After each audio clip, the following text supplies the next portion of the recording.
So I was browsing the internet the other day, and I found this propane melting furnace for about $200. And I said to myself, yes. So we're going to unbox it, and we're going to see what it's like, and probably melt something. Probably do all sorts of things that are questionable. This is actually a really nice box. Wow. Okay, I'm old. It's the website that I got it from. It's pretty nicely packed, actually. Ooh.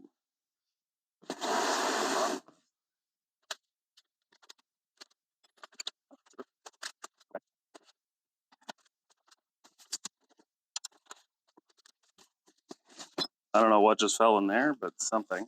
Oh, okay, good. It's a brick. At first, I thought it was a VHS tape. I'm like, what? It's just the right size. Be kind, rewind. Crucible. I don't see any cracks in it, so that's good.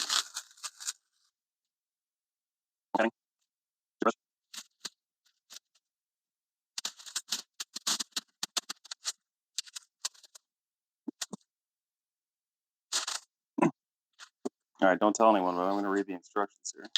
There's a picture. It's practically reading, isn't it? Say a picture's worth 1,000 words. Whew. 2 pictures. I've already read 2,000 words.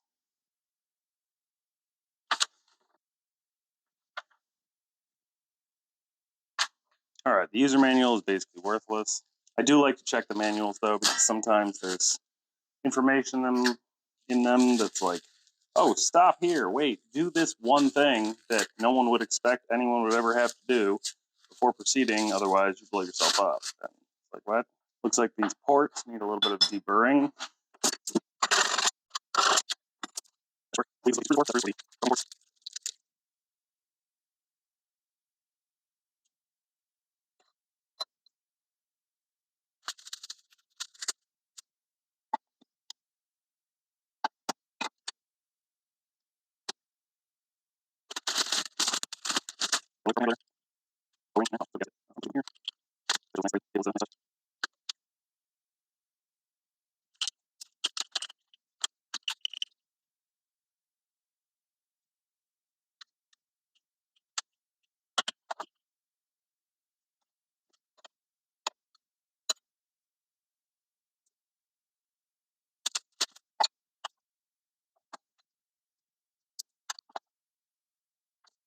This actually has a dual purpose.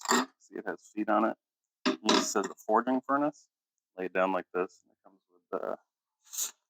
with separate bricks.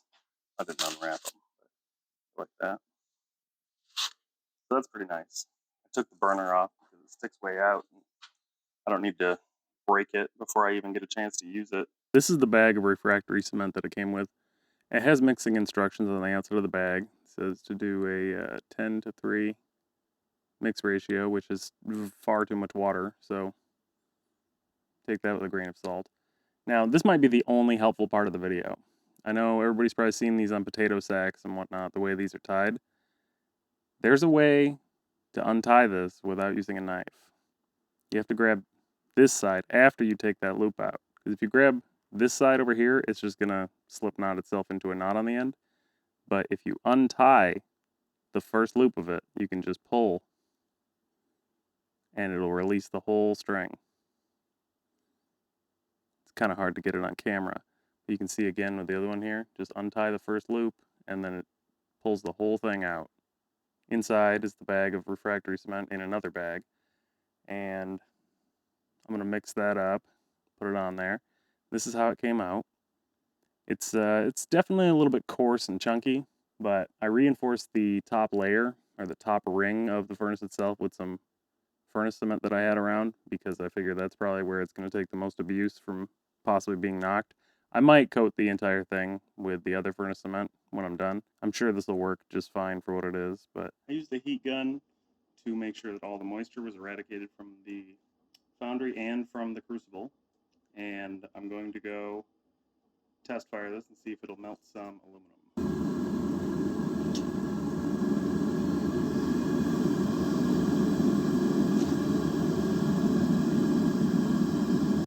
I was actually pretty shocked by how fast this got up to temperature. It took maybe 7 minutes before all the aluminum in the crucible melted. So